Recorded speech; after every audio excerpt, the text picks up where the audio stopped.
Bill Clinton. Nice guy. Got a lot of problems coming up, in my opinion, with the famous island with Jeffrey Epstein. A lot of problems. All right, that was.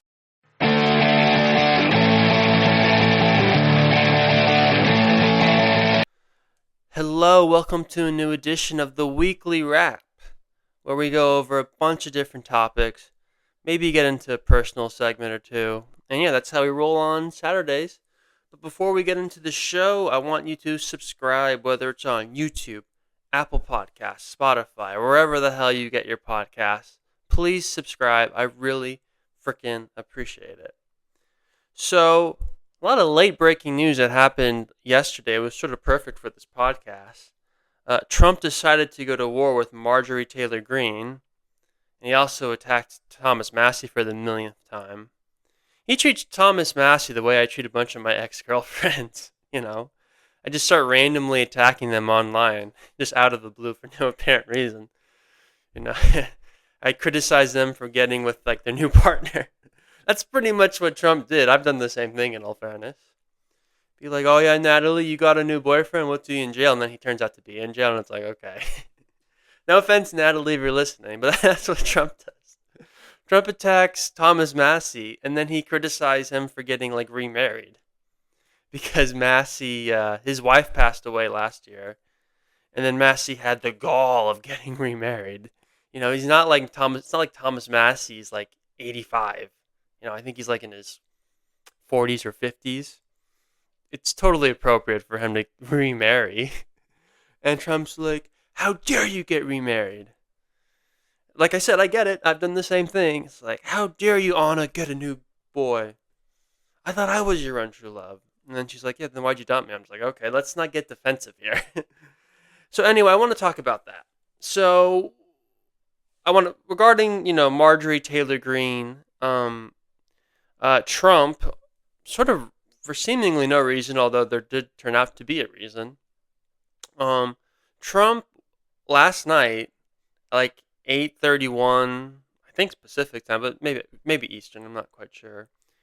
He puts out one of these big, ridiculous Truth Social posts, and I'm going to read you some of it, not all of it, because it's a pretty long post. By the way, one of the worst things about Trump being on Truth Social instead of X is, I guess there's no character limit on Truth Social. So Trump feels like he can post these like essay-long posts and expects us all to read it. I think it was good for Trump that X had a character limit because I think it helped him condense. Trump doesn't have to condense now on Truth Social, so now he writes these ridiculous long boomer posts, like he's my dad, sending me a text message. It's sort of interesting. But this is what he said. I am withdrawing my support and endorsement of Congresswoman, in quotes, Marjorie Taylor Greene of the great state of Georgia. Over the past few weeks, despite my creating record achievements for our country, including a total and complete victory on the shutdown, closed borders, low taxes, no men and women's sports, or transgender for everyone. That's so funny. Ending DEI, stopping Biden's record-setting inflation, biggest regulation cuts in history, stopping 8 wars, rebuilding our military, being respected by every country in the world, as opposed to being the laughingstock that we were just 12 months ago, having trillions of dollars. Bro just keeps going on it all. He has to brag about himself before he gets into the meat. All I see is wacky Marjorie do is complain. It seemed it all began when I sent her a poll stating she should not run for senator or governor. And again, he goes on and on and on. So basically, Trump accuses her of being critical of him because Trump told Marjorie that she shouldn't, run for state office either as, in Senate or the governor of Georgia. So a couple of things. I don't think that's the reason. The reason is because Marjorie, Marjorie has said that she wants all the Epstein files to be released. And she should. This whole Epstein stuff is ridiculous. Okay. And I think I'll play a clip now. I believe I have it, but I'm going to play a clip of what she said about the Epstein files. And I think this is what really got Trump sort of wild up. These women have been waiting, some of them for decades. I talked to several victims that were raped by Jeffrey Epstein back in the 90s. And so this is information that has needed to come out for a very long time. And the American people have demanded it. And so the American people deserve to see transparency from their government. Rich, powerful people should not be protected. That is completely wrong. And it's a message to victims everywhere, victims of rape, human trafficking, and children who are trapped in terrible situations, that the government will not protect the predators, that we will work hard to protect the victims. So Marjorie has been clear that we need to release all the Epstein information, which is like super reasonable. And the Trump administration has totally mishandled this Epstein crap. It's like, why is Trump calling it a hoax? Why is the administration seemingly so against releasing all the information? I mean, remember how this all started. In all fairness, Trump didn't really campaign on releasing the Epstein files, but certainly his surrogates and people associated with him, they used the issue as a way to get votes. They used the Epstein situation as an example of corrupt deep state power. And essentially the argument was, hey, one of the benefits to electing Donald Trump back into the White House is we're going to release all the information regarding the deep state, including the Epstein files. That was sort of the pitch. And Trump gets back into office and he starts releasing some information about other topics like MLK, JFK files. It's not exactly clear if they even released all the information relating to those topics, but they released some information. But then when it comes to the Epstein crap, they say they're going to release information because, people like Dan Bongino and Kash Patel had talked about that. Pam Bondi says she has the files on her desk. I don't know how she was able to make room, considering all the makeup she must have on that desk. That's all Pam Bondi seems to be doing these days, is trying to overcompensate for her aging, by putting on 10,000 pounds of makeup on her face so she can look pretty on Fox News. But let's not even get into that. But then she says, "Oh, actually, they weren't on my desk because they don't exist." She went from the files are on my desk to they don't exist. Sort of incredible if you think about it. And then Kash Patel and Dan Bongino come out and they release a statement. The FBI or someone in the Trump administration, some agency, releases a statement saying that there's nothing there. It's like, what? What do you mean there's nothing there? Clearly there is something there. And then Trump starts saying it's a hoax. It's a hoax. And the administration gets very defensive. And it's like, what's going on here? Now, to get back to Marjorie Taylor Greene, I do think she has been more critical of the Trump administration over the last few months, and I think she's been largely correct in her criticism. She's made the point that, Trump ran on America First, but he hasn't really been implementing a lot of his America First policies. I think that's a fair statement. I mean, if you look at Trump's core campaign promises, lowering inflation, that's a failure. He's getting us out of Ukraine, that's a failure. Securing the border, that's been a success. He has secured the border. Mass deportations, mostly a failure. I mean, the deportations have been very high profile, but the actual numbers of the deportations are not that dramatically more than they were during the Biden administration. They're much more public about it. They make a show about it for political reasons, but the actual numbers are not that much different. Trump campaigned also, I mean, we got to be honest about this. He campaigned on using tariff policy as a way to sort of revitalize our industrial base, but for the most part, he's just been using tariffs as a way to punish countries that buy Russian oil. That's why he put tariffs on India, because, oh my God, India buys Russian oil. Well, they shouldn't be able to buy Russian oil because Russia's in war with Ukraine. It's It's like, again, I thought we weren't supposed to really give a shit about that war. But I guess we do. So Marjorie Taylor Greene's been making these type of points in a very, in the way she does it. She can be pretty bombastic herself, in all fairness, but these are, I think, correct points. And then probably the biggest sin of them all is she's been very against this whole Israel first crowd. Okay. The Israel firsters, people like Mark Levin, Ben Shapiro, all these retards. Pardon my French. But that's the whole point of America First, is we have to put America first, not Israel first. But you have a lot of people in the conservative movement and the establishment who just love Israel and think that even if Israel's interests start to collide against U.S. interests, we should still go with Israel's interests and not ours. You have a lot of people like that. I mean, you had a woman in the Trump administration, I forget which position, said that we were the greatest country in the world aside from Israel. It's like, what?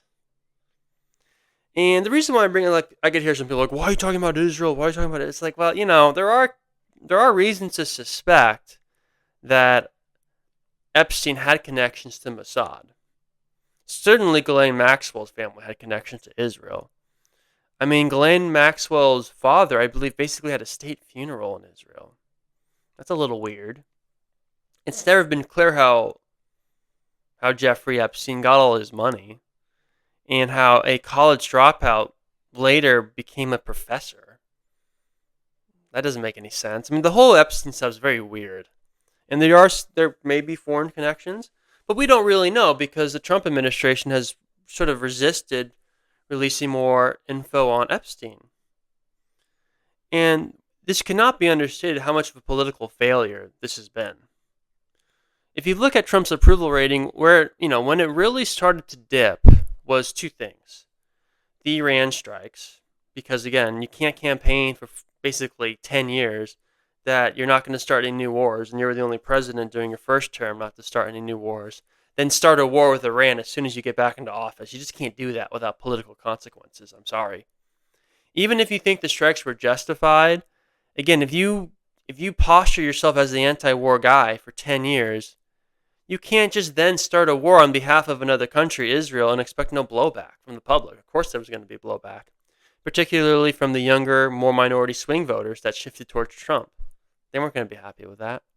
But the second thing that happened that also seemingly caused Trump's approval rating to dip was his administration's handling of the Epstein files. And let's be honest, it makes Trump look guilty. It makes it look like the reason the administration's been trying to stonewall Congress and reporters is because that Trump's somehow implicated in the files. Now, I don't believe that. And that sort of gets us into the new released Epstein stuff that came out this week. So many people on the left, the online left, like idiots like Kyle Kulinski, CNN, MSNBC, they're talking about these new Epstein emails, and actually these emails, if anything, sort of vindicate that Trump had nothing to do with anything. They're totally misrepresenting the findings. But it just makes the administration look so guilty. And then Trump keeps calling it a hoax. Now, in all fairness, and I'm going to get into that in a second, I do think as the Epstein files pertain to him, I do think it is a hoax that the Democrats are trying to perpetrate on Trump. I don't think there's any question about that. As it comes to Trump, it is a hoax. Be very clear about that. But the idea that there's no suspicion of this being a blackmail operation, that there aren't, many victims, and that there wasn't a major sex trafficking operation going on with Epstein and Ghislaine Maxwell, that's not a hoax. Doesn't mean that he was working for Israel. Although, again, the fact that you have Ben Shapiro saying that Marjorie Taylor Greene's trying to destroy the Trump administration. It's like, why? Because she wants the Epstein files to be released? Why do you care, Ben? That makes Ben sound like that Trump is implicated in the files. Or, probably more likely, that means he knows or has an idea that maybe Israel is implicated in the files. I don't know. Could be. I mean, look, we all know that Israel doesn't really care about the well-being of kids. I mean, let's be honest. Just look at Gaza. I don't think Israel really cares about the well-being of children. If we're just being honest, folks. Let's not get into that, but just something to think about. I don't think it's necessarily beyond imagination that Israel wouldn't necessarily care about the well-being of children as long as it benefited Israel. Okay. Let's just be honest, folks. But Ben seems to think that there's something there that's going to be bad for the administration. Otherwise, I don't know why he'd be attacking Marjorie Taylor Greene. When all she has said recently is, I think we should have total transparency over these files. And look, and just to address Trump's point about how he didn't want to endorse her to run for the Senate of Georgia or governor, in all fairness, I could understand that. Marjorie Taylor Greene probably wouldn't be the best candidate for those two positions. But at the same time, she does represent America first, much more than... I mean, you have Trump attacking Marjorie Taylor Greene, Thomas Massey, and then he defends, Lindsey Graham. What the fuck? You're going to defend Lindsey Graham, who's a gay neocon retard, but then you're going to, go after Thomas Massey and Marjorie Taylor Greene? What? That just makes Trump look so stupid. It makes him look like a political hack. And again, the whole handling of the Epstein files has been a catastrophe for the administration. It makes the way the Nixon administration handled Watergate look good. Let's be honest. It's just unfortunate that it's come to this. But in all fairness to Trump, and I'm going to get into this now, he's not totally wrong to say that the Epstein files are a hoax, at least as it pertains to him. So let's get into that part of it.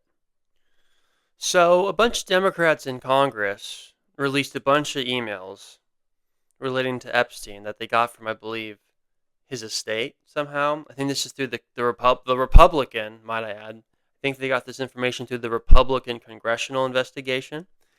And in some of these emails, he talks about Trump, and Democrats have been trying to make a big deal about it, but there's really no there there. And I'm going to read you some of the stuff that's about Trump. And you could see how some of these stuff are salacious, so you can see how Democrats are trying to make this like a big deal, but it's really not. So one of the things he says, he calls Trump the worst person he's ever known, back in February of 2017. Okay. Number one, if a pedophile calls you the worst person you ever know, there's two ways to look at that.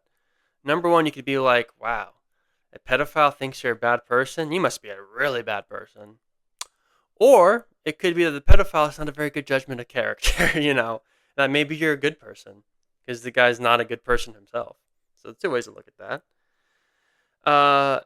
There's an email where Epstein says, of course Trump knew about the girls, in an email to Michael Wolff, who's a grifter.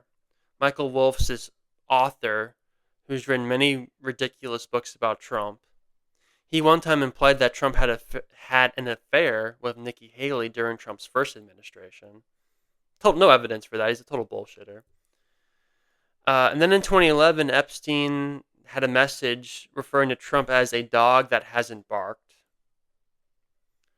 And he had his staff do a long type of material showing Epstein was monitoring Trump's movements and media coverage. There's just not a lot of there. And the one email that people are really making a big deal about it is there's an implication that Epstein's brother was asking about whether or not essentially...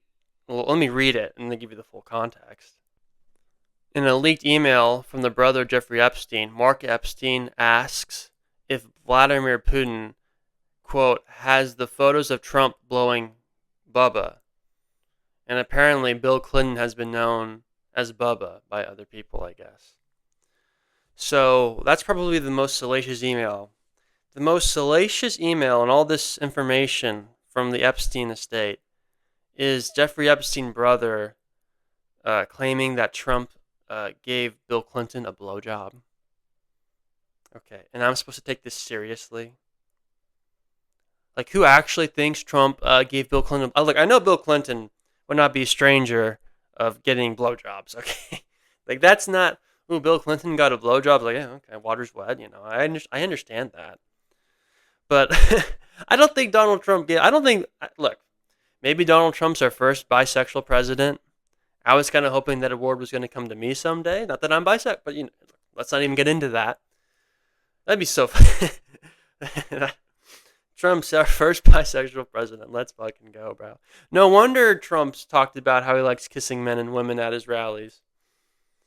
He wasn't joking. He likes handsome men. What can I say? Man, I have so much in common with Donald.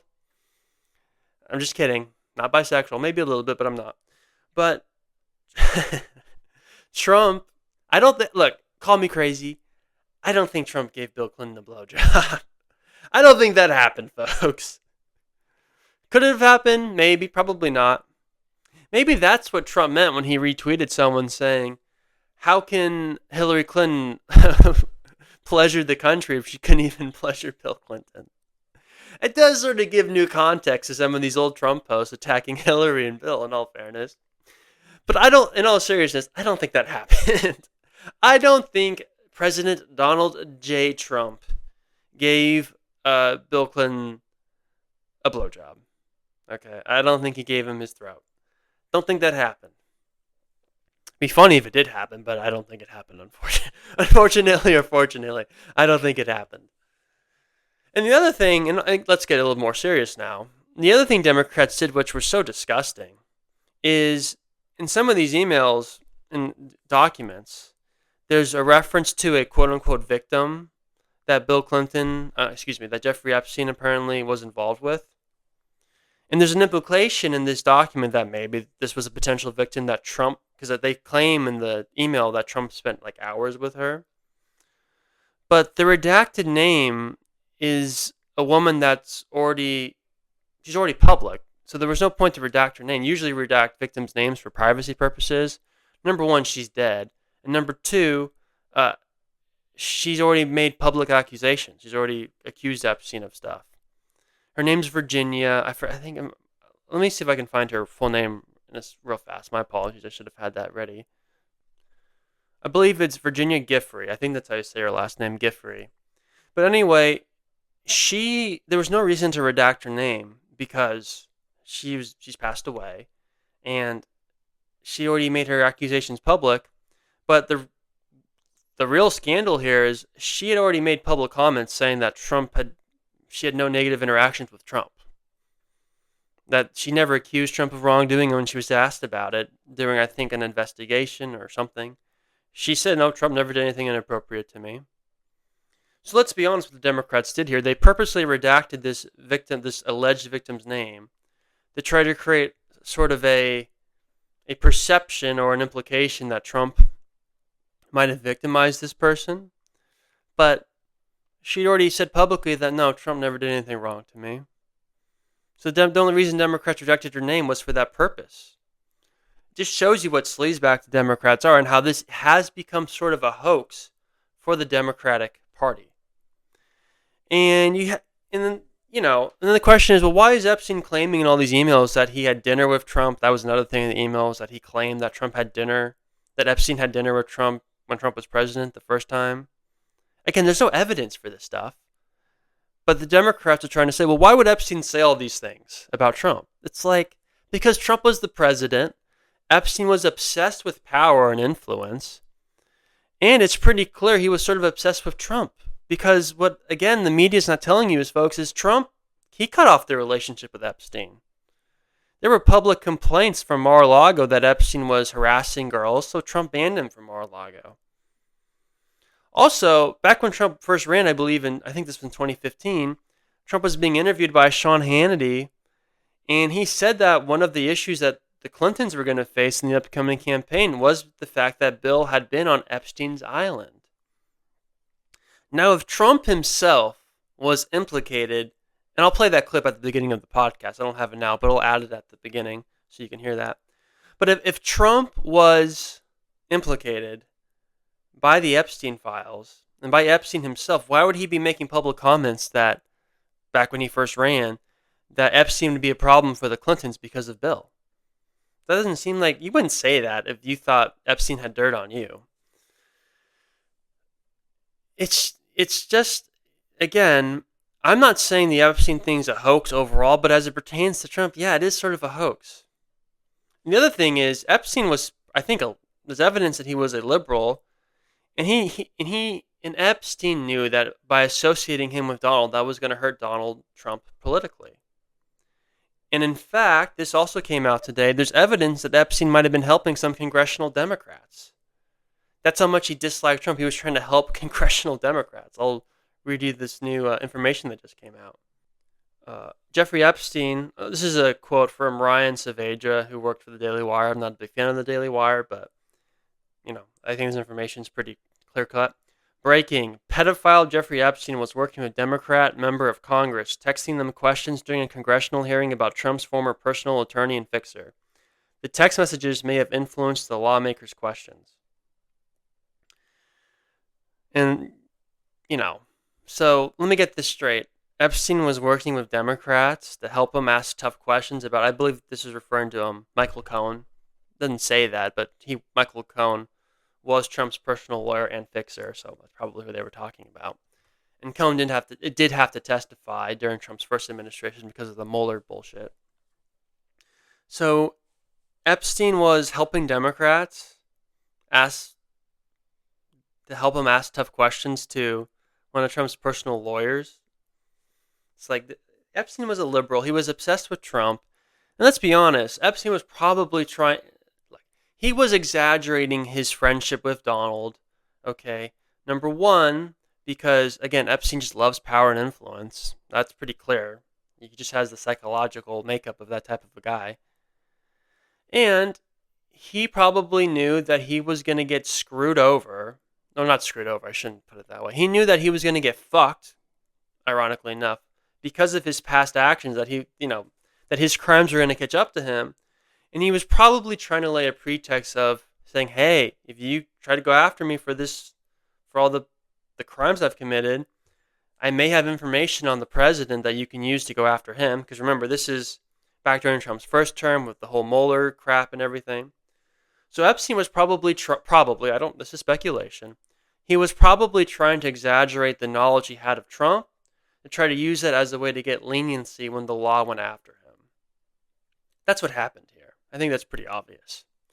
So, again, that's not saying he wasn't a pedophile. He was a pedophile. And that's not even saying there wasn't a big blackmail operation that maybe people in the CIA and the Mossad were involved with. That all may be true. But as it pertains to Trump, there was still no credible evidence at all that he did anything inappropriate as it relates to Epstein or children. That's just the reality, folks. And if you can't accept that, you're just a partisan hack. Anyway, let's get on to the next topic. So I want to talk about the government shutdown for a little bit. I haven't really talked about the shutdown much on the podcast at all, because to be honest, I didn't really care. I don't think most Americans really cared either, except for, the select few that work in the federal government. But, so the shutdown came to an end this week, and the whole thing was so fucking stupid. Okay.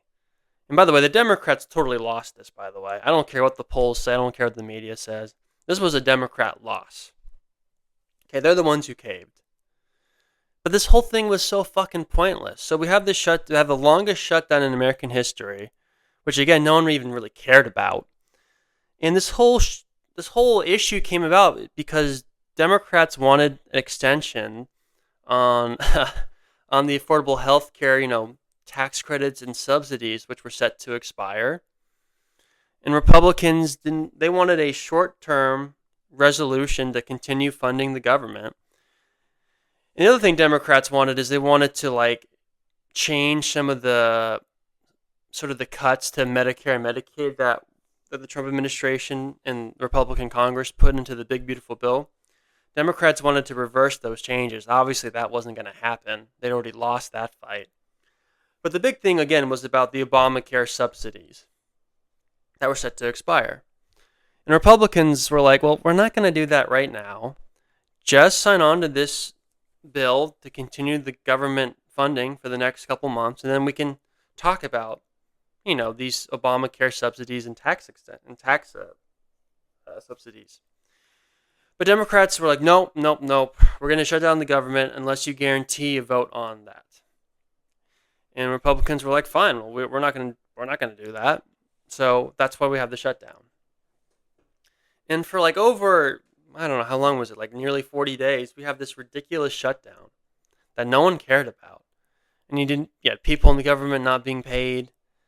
It was just like so fucking pointless. The whole thing was pointless. Now, I will say this. The Trump administration and Trump said they were going to use the shutdown as a way to get rid of a bunch of like Democrat programs that Republicans don't like. They didn't really do that, the Trump administration. So I'm not saying like, they didn't do the best with the shutdown either. And the polls do seem to indicate that most people blame the Republicans for the shutdown, which is just ridiculous. But, sometimes the public is stupid. What can I say? I sort of hate to say that as a populist, but sometimes the public is stupid. But the Democrats ultimately cave. Like, why did they cave? Because they got a promise from the Republicans that there would maybe be a vote on the Obamacare subsidies at some point in the future. That's it. They didn't get a guarantee. They got like a weak promise from the Republicans. And that was enough to get at least 10 Democrats to defect. This whole thing was so pointless. Republicans were saying that was fine at the beginning of the shutdown. They just weren't going to put that in the new bill to fund the government. That's all. They were fine to do a separate vote on it, which is what Republicans agreed to do now. So it was the Democrats totally caving. So what was the whole point of this? Why did the Democrats shut down the government? Because again, it was the Democrats who shut down the government. It wasn't the Republicans. It was the Democrats. Well, the biggest reason is the Democrat base is so unhappy with the party. Okay. The fact that Trump got a second term has been devastating for the psyche of most Democrats and most of their voters. And they've been incredibly unhappy with the party, partly also because of them gaslighting their voters about Joe Biden. That debate, that famous debate, was a real wake-up call for the Democrat Party and their voters. Because a lot of their voters for the first time realized, wow, my party has just been lying to me for years about the state of the commander-in-chief. Joe Biden was literally retarded for like probably 3 of his 4 years in office. His first year he was okay, relatively speaking. But the last 3 years he was just an idiot. An aging, retarded idiot. That's who our president was. Shameful, but, rigged elections have consequences. So I think Democrat voters already started to have resentment because of that. It leads to Trump's second victory. And Democrat voters don't feel like the party's fighting Trump enough. With the Doge cuts, with going after people like Tish James Comey, it just seems as though the Democrats aren't putting up a fight against Trump 2.0. Now, I don't think that's really what's going on here, but I'm talking about from the Democrat perspective. They think the Democrats are weaklings and then Trump's walking all over them. And this is a problem for Chuck Schumer, okay? Because as of now, Chuck Schumer is seemingly planning on running for re-election. I guess I saw a report in Politico that's putting some doubt on that, but as of now, the assumption is that Chuck Schumer is going to run for re-election. And the problem for Schumer is that AOC is waiting in the wings. AOC wants to make her, I think AOC wants to run for president, but I think running for Senate first would be smart for her to do. And it just helps raises her profile. She wants to raise her profile. So Schumer's like, well, I have to look like I'm a fighter. And I think Schumer, generally speaking, is fine with these bills to continue funding the government. He's not usually one of these people that wants to just shut it down. He did that back, I think, in March, when the same issue came up. But because of their base being so unhappy and because of Schumer's fear of getting a primary challenge by AOC, he had to kind of go along with this shutdown crap. And he sort of released a funny statement when the shutdown finally came to an end. He basically said, I don't support ending the shutdown, but I'm okay with it. He basically gave his colleagues the A-OK to do it, even though he was saying he was going to vote against ending the shutdown. Again, the Democrats are just such a weak fucking party, bro. That's why men don't like Democrats. They're just a weak party. And they do cave. I mean, there's no question about that.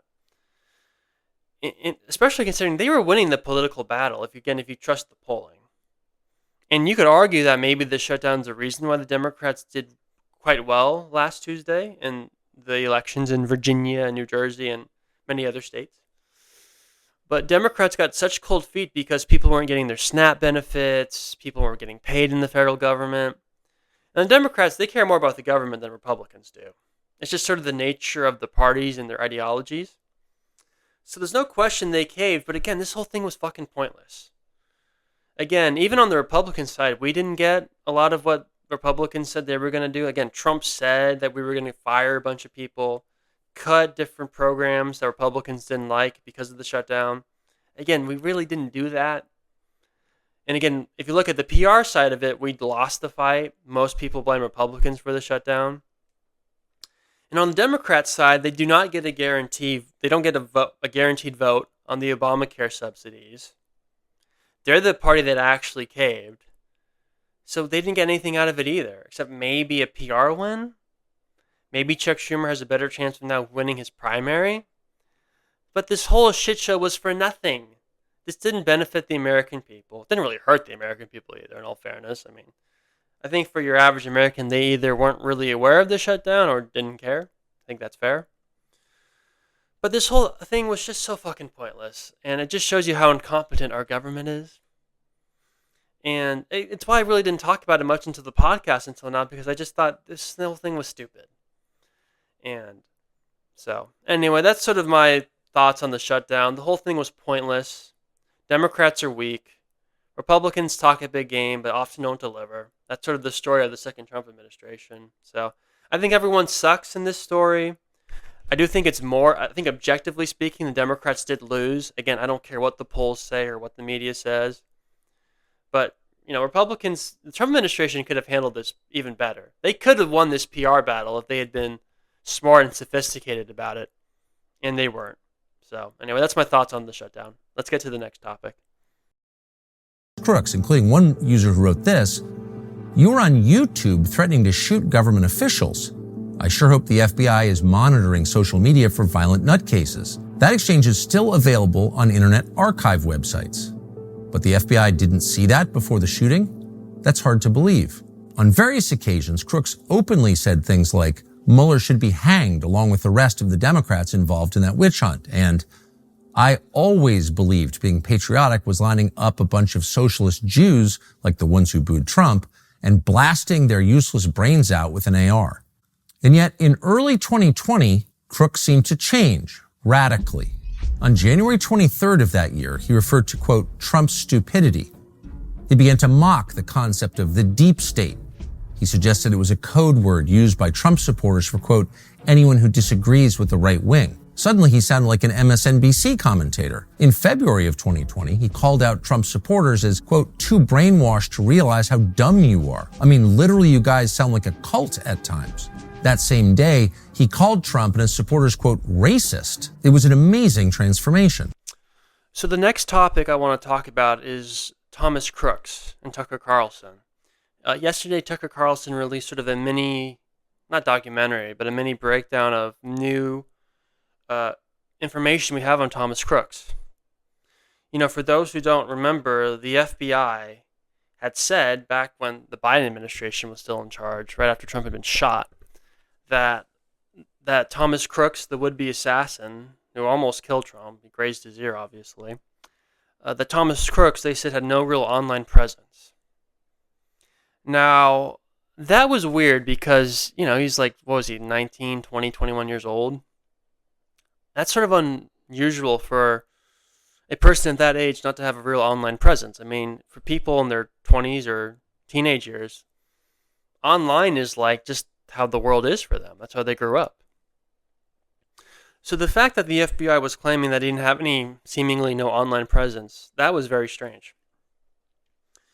And then you had people in the Biden administration claiming, well, maybe we found one or two things that he said that was like anti-immigrant, basically almost implying that he was a right-winger. And then you had Christopher Wray, the former FBI director, who Trump appointed, by the way, who was a disaster. He was testifying in front of Congress, and he implied that Trump maybe wasn't shot, that maybe it was shrapnel that hit Trump's ear. The whole point is, the Biden administration, they weren't being helpful when it came to finding out what exactly happened with this Thomas Crooks fella. And the theory was, well, when Trump gets back into office, he's going to put Kash Patel in, who helped expose Russiagate, Dan Bongino, who's a firebrand, loyal Trump supporter.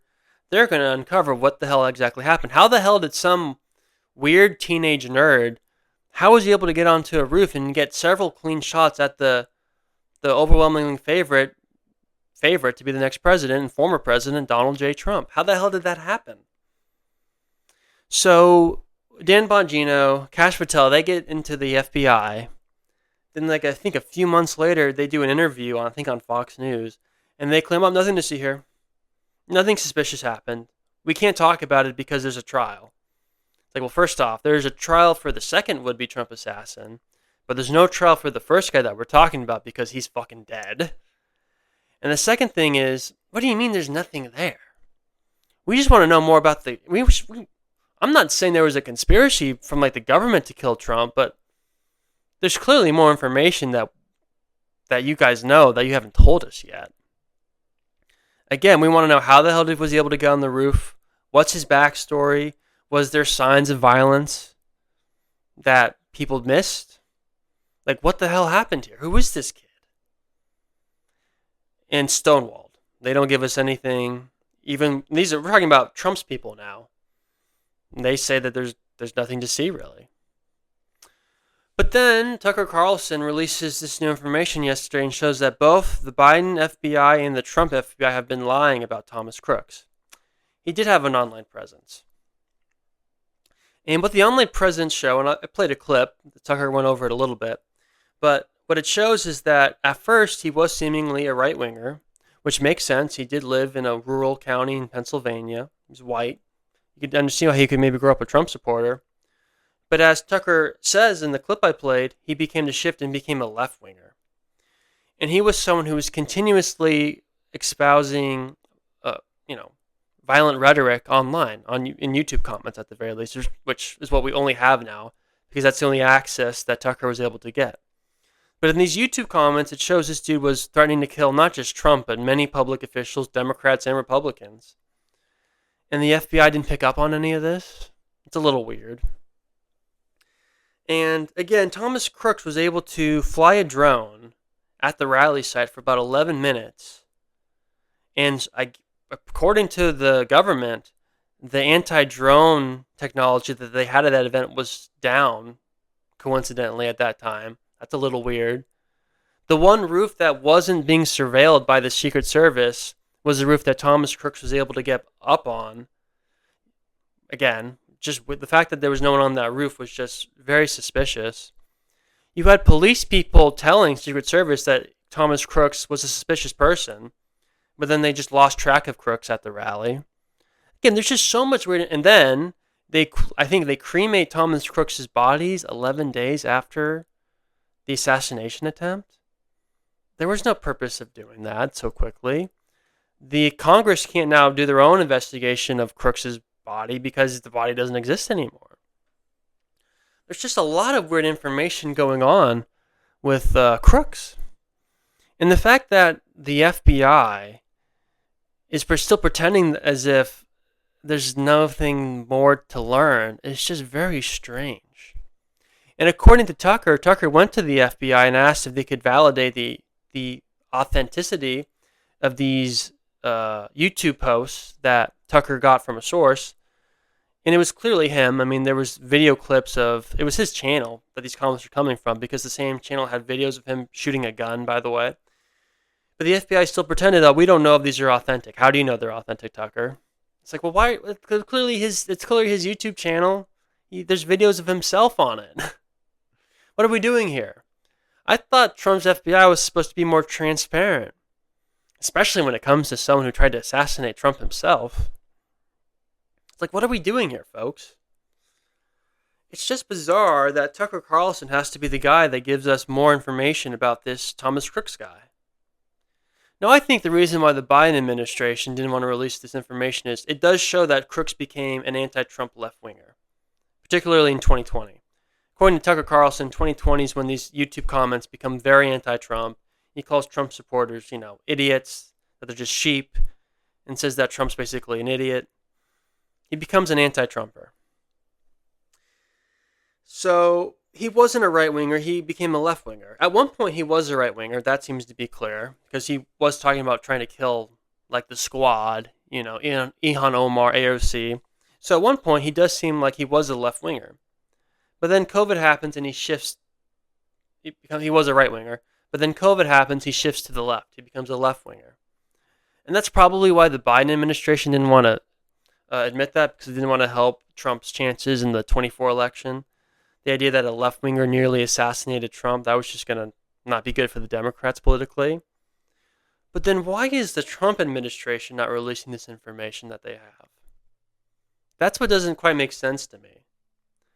And when you take that into account, you take into account the fact that there were all these lapses in security at the actual rally. It does make you a little suspicious of what the hell actually happened at this rally. Was there conspiracy to get Trump by people in the deep state? And now the people running these deep state organizations are protecting it, even Trump officials? It raises the question. So, anyway, I just wanted to give you a little bit of an update on that. I wanted to play the clip. Please go check out Tucker's video on this. It's on his YouTube channel. I think it's also in podcast form. Please check it out and support Tucker Carlson. He's been getting all this shit from the Israel First crowd. It's really important we defend Tucker and support Tucker. So please check it out. And yeah, very weird. The whole thing is very weird and suspicious. What exactly who this Thomas Crooks guy was, and why people in the government seemingly do not want us to know more information. So anyway, let's get to the last topic. So the last topic is the life advice segment, folks. You guys seem to enjoy my segment from last week, so we're going to do another one.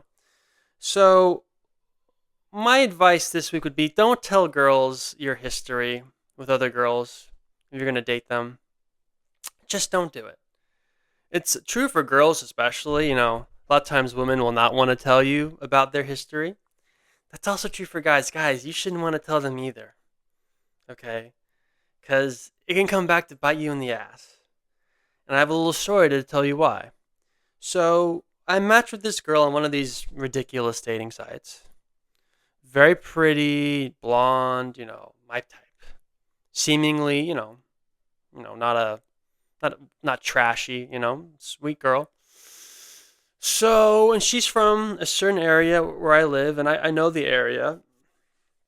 So, I go to meet her. We're on a little, cute little date. Things are going well. And then she starts to ask me about, my dating life and how many other girls, I've been with and girls I've dated. And, we were in the place she lived in was an area where I've dated other girls from, or, had relationships with other girls from in the same area. So I mentioned this one girl that I knew was from the same area that this girl was from. And then when I mentioned this girl's name, her face turns fucking red. She gets livid and she was like, "You were with my friend?" And I was like, "Oh God, I didn't know you two were friends." Okay, I did not know. And this girl starts like going crazy on me. Not crazy, but she starts like kind of like spazzing out. Women, they always be spazzing out to some degree, but it's this girl like is really spazzing out. And I'm just like, and then she starts telling me things about me that I hadn't told her yet, because I guess the other girl had talked to her about me. I had a little bit of a reputation, I guess. And she just starts like losing it. And I'm just like, calm down. I didn't know you guys were friends. And like, who cares? I'm not with her anymore. I'm on a date with you. Why do you care? But with women, guys, like probably the biggest thing that ends like a friendship between women is guys. They're just weird about it. If you ever, been friends with a girl or dated a girl, and they deal with their friends, that's usually like the number one thing. That or like stealing each other's clothes or some retarded shit like that. But so this girl, and the day was going well, and she was very cute, and everything was good. But she's just like starts losing her mind because I had the audacity to date other women before I met her. And they happened to be friends. I didn't know they were friends. But I'm supposed to be like a mind reader? First off, I thought it was kind of cute, to be honest. She didn't think it was cute. She thought it was like 10, 9, 11s had just happened on to her. It was just like, calm down. She starts to calm down a bit. And I'm just like, well, do you want me to leave, or like, what is the deal? And she doesn't do that. Instead, she calls her friend, puts her on speaker, and she starts saying, I'm with you know who. And then they both start talking. And then this other girl, because I didn't leave her on good terms, she starts talking bad about me in front of this other girl. And I'm just like, I'm just sitting here, or wherever we were. I'm not going to give all the details. And this ex starts ranting about how terrible I am, which most of it wasn't true, by the way. Some of it was true, if I'm being honest, but most of it wasn't true. And it's like, it just was like terrible. It was like so awkward. It was just like, wow, I really shouldn't have told her about this. So I would recommend, do not tell girls that you're on dates with much about your past romantic life. Unless you get really close. Don't do it on a first date. That was my mistake. Maybe do it if you're like 20 years into a marriage and there's no going back. But don't do it on a first date. It doesn't seem like a good idea. It was a mistake. And, and I don't think I'm going to be seeing this girl again anytime soon after that. But, so yeah, that's my advice this week. Don't tell girls about your romantic past, guys. Just don't do it. Now, look, to be fair, a lot of times girls sort of like guys that are able to pull girls. So if you can sort of imply without being specific that, you've had or you have had a past love life, that's not a bad thing. But don't go into specifics. That's not a good idea, as I found out. Especially considering, and again, I didn't know they were friends. And like they're like treating me like I'm the second coming of Hitler because, again, I had the audacity to date other girls before I met this one. So anyway, she ends the phone call, and like 10 minutes later I leave. So that's pretty much it for the story. Do not tell girls about your past love life, not the details. So that's my advice for the week. Kind of a funny story, Man, women, bro, they're just, you can't live with them, you can't live without them. I think I'm just going to be forever like a bachelor. I think I'll date girls, but I don't think I'm ever going to be locked down. I don't know, that's just my personality type. I sort of get bored easily, And maybe I shouldn't say this. Probably shouldn't. This might come back to bite me in the ass, but women are just boring. I mean, once you get past how cute they are, it's like, wow, I'm talking to you is like talking to like a brick wall. There's just nothing's clocking in with you. I can rarely talk politics with women, and when I can, they tend to be libtards, so that doesn't really work. They want to talk about all this drama crap that I don't care about, and I get it. I can get into drama too. I've had drama. I talked about that last week. I'm not above that. But women, like, drama and gossip is like oxygen for them. It's like, oh my God. I just sometimes, So, I think I'm just going to be a bachelor. Maybe when I get into my 40s, I'll try to settle down with a cute 19-year-old. I'm just kidding. No. I'm just kidding. No 19-year-olds. But, yeah, man, women, bro. Maybe I should try guys. I don't know. Well, maybe I've already had tried. Maybe I already have done that. I don't know. Let's not get into that. But, and the thing is, I would also recommend talking about life advice. I think for most guys, it probably is better if you settle down quickly with a girlfriend. I know people like to romanticize, if you're a guy at least. That's not the best word, though. They like the idea of, being the player, get with all this women. At the end of the day, folks, it's really not that fulfilling. I've done that, at least to some degree. I've pulled more than some guys. I've pulled less than other guys. But I haven't had like one consistent girl really for a long time. For basically 4 years now. So I had like a relatively long-term relationship. And, dating around is fun, but at the end of the day, it's not that fulfilling. You end up mistreating people that, in retrospect, you regret doing. And to a certain degree, dating should be about raising a family. That is the whole point of marriage, really. I mean, you shouldn't. If you're going to have kids, get married. If you're not going to have kids, maybe you shouldn't get married. But definitely, if you're going to have kids, get married. And settling, sticking with one woman, and I think for most guys, they're going to be more fulfilled than just sleeping around. Now, maybe not. I don't know. Maybe I would personally feel less fulfilled if I had just been with one girl for the last 8 years. Don't know. But my advice, for what it's worth, is someone who has been with, again, there are guys who have been with much more women than me at this point in my life. I don't want to exaggerate, but I have been with women, and I don't necessarily feel the most fulfilled. It's fun at the time, but there's a part of me that's like, wow, I really need a fucking girlfriend. Because then, like I said, you keep having these new interactions with people, and you have no idea how it's going to go. The date with this new girl was going great until I brought up the fact that I hooked up with one of her friends, and she loses her shit. And I get called the second coming of Hitler.